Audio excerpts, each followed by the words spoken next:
낡은 옷을 입고 저가 자동차를 직접 운전하며 컴퓨터도 스마트폰도 사용하지 않는 이 남자. 2022년 9월 15일 뉴욕타임즈는 이 남자가 30억 달러, 우리 돈 4조 2천억 원에 달하는 전 재산을 지구를 위해 기부한다고 보도했습니다.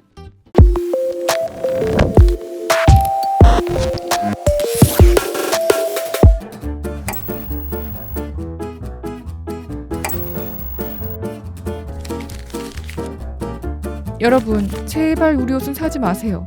이 광고 기억하시나요? 저는 파타고니아 하면 2011년 블랙 프라이데이 때 환경을 생각해 옷 소비를 줄이라는 메시지로 오히려 40% 매출이 급등했다. 이 광고가 제일 먼저 생각이 났었거든요. 이제는 파타고니아 하면 지구를 위해 다 주는 회사, 이런 이미지가 떠오를 것 같아요. 얼마 전 SNS를 뜨겁게 달군 뉴스였죠. 세계적인 아웃도어 회사인 파타고니아의 창업주 이본 쉬나드가 약 4조 2천억 원에 달하는 자신과 가족들 소유의 회사 지분 100%를 환경단체와 비영리 재단에 기부했습니다. 거기다 매년 약 1,390억 원에 이르는 파타고니아의 수익도 역시 기부하겠다고 발표했고요. 쉬나드 회장은 뉴욕타임즈와의 인터뷰에서 소수의 부자와 셀 수 없을 정도로 많은 가난한 사람으로 귀결되는 자본주의가 아니라 새로운 형태의 자본주의 형성에 도움이 되기를 바란다며 우리는 지구를 지키기 위해 일하는 사람들에게 최대한의 돈을 기부할 것이라고 했죠.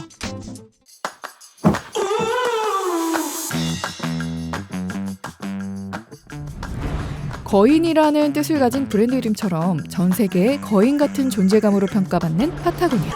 2022년 1월 미국의 라스베이거스에서 열린 국제전자제품 박람회에서는 삼성전자 부회장이 지속가능한 사회에 기여하기 위해 파타고니아와 협력하겠다, 이렇게 기조연설을 했어요. 옷은 생산 과정보다 세탁하는 과정에서 더 많은 미세 플라스틱이 발생하거든요. 파타고니아와 함께 그걸 여과할 수 있는 세탁기를 만들겠다, 이런 이야기였죠. 파타고니아는 2022년 미국 시사주간지 타임이 발표한 세계에서 가장 영향력 있는 100대 기업에도 이름을 올렸습니다. 이제 소비자들 눈높이도 높아졌죠. 기후위기의 심각성도 인지하고 그래서 더 가치 소비를 위한 행동을 하고요. 기업들은 살아남기 위해서라도 찐 친환경 기업이라는 인정을 받아야 하는 상황이라 파타고니아의 행보는 더 주목받고 있습니다.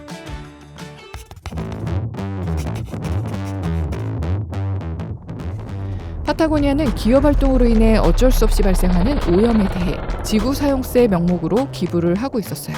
여기서 세금이라는 단어를 사용했는데요. 이건 환경을 위한 자선 행위가 아니라 지구 환경을 사용하는 기업의 당연한 책임으로 바라봤다는 게 의미 있는 것 같아요. 1986년에는 이익의 10%를 환경 관련 사업에 내기로 했고 이후 연매출의 1% 혹은 이익의 10% 중 더 큰 금액을 내는 것으로 정책을 바꿨죠. 2002년부터는 블루리본 플라이의 대표 크레이그 매튜즈와 함께 지구를 위한 1%라는 이름의 단체를 만들었어요. 그리고 연간 매출의 1% 이상을 환경기금으로 기부하는 기업들을 모았죠. 현재 40여 개국의 중소기업들을 중심으로 약 1,500개의 회원사가 여기 속해 있고요. 매년 2,500개 이상의 환경단체에 기부하고 있습니다.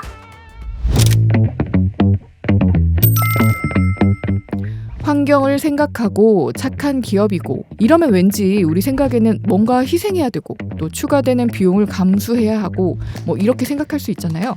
근데 파타고니아는 2008년 금융위기 때에도 50% 성장, 이후에도 연평균 35%씩 성장. 2013년에는 약 6억 3천만 달러의 매출로 미국에서 노스페이스에 이어 아웃도어 부문 매출 2위 달성. 파타고니아뿐만 아니라 지구를 위한 1%에 가입한 기업의 80%도 금융위기 기간 중에도 매출이 크게 증가했었대요. 진정성 있게 친환경하면 돈 더 벌 수 있는 거 우리가 보여줄게 했던 파타고니아. 그러더니 이제는 회사 지분을 통째로 기부까지 했습니다. 근데 어떻게 보면 파타고니아가 비상장 기업이기 때문에 이런 것들이 가능한 건지도 몰라요. 투자자나 주주들의 눈치를 보지 않고 소신껏 움직일 수 있었으니까요. 그렇지만 비상장 기업도 기업인데요. 환경을 살리는 게 중요하니까 돈은 좀 적게 벌게요. 이건 아니잖아요. 파타고니아는 친환경 기업이 돈도 더 잘 벌 수 있다는 걸 보여줬습니다.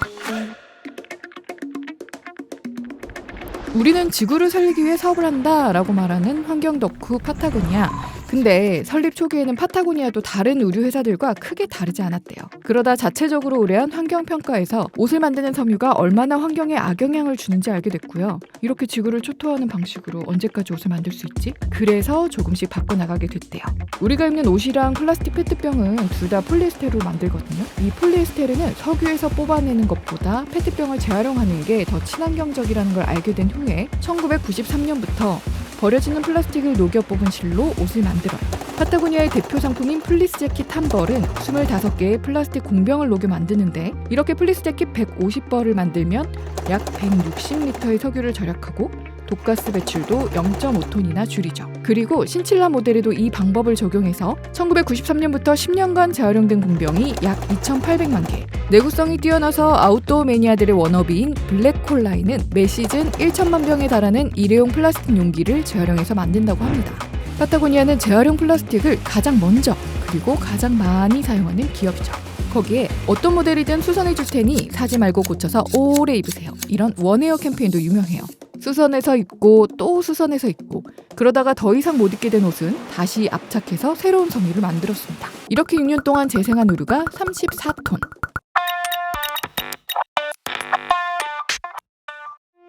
근데 이것들보다 더 대단한 덕질이라고 평가받는 건요. 아예 원료 생산 시스템이랑 업계의 시스템 자체를 친환경으로 바꿨다는 점이에요. 예를 들면 원료 중에 유기농 모카만 사들여요. 파타고니아의 원료를 대려면 토양을 오염시키는 어떤 제초제나 살충제도 쓰면 안 돼요. 아예 재배지 토지 자체를 친환경으로 바꾸게 하는 거죠. 그리고 친환경 신소재를 개발하면 업계에 뿌려버려요. 파타고니아만 신소재를 사용하면 시장의 변화는 더디겠죠. 하지만 이 신소재를 사용하는 업체들이 많아진다면 제조 단가는 낮아지고 소비자들이 친환경 제품을 합리적인 가격으로 살 수 있죠.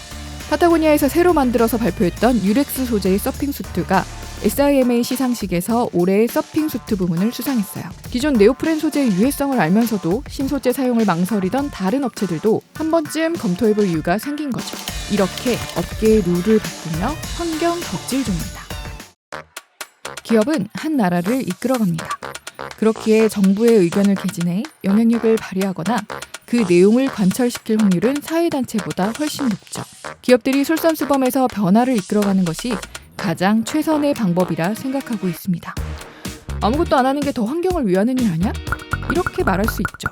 하지만 우리 삶 깊숙이 자리 잡은 자본주의 경제 시대에 시간을 과거로 되돌릴 수 없는 이상 지구 사용세와 회사의 전 재산을 환경을 위해 기부한 파타고니아의 행보가 가장 현실적이면서 적극적으로 기후위기를 극복하는 기업의 노력이 된다는 걸 부정할 수는 없을 것 같네요. 사업도 환경 덕후가 하니까 이게 되네요.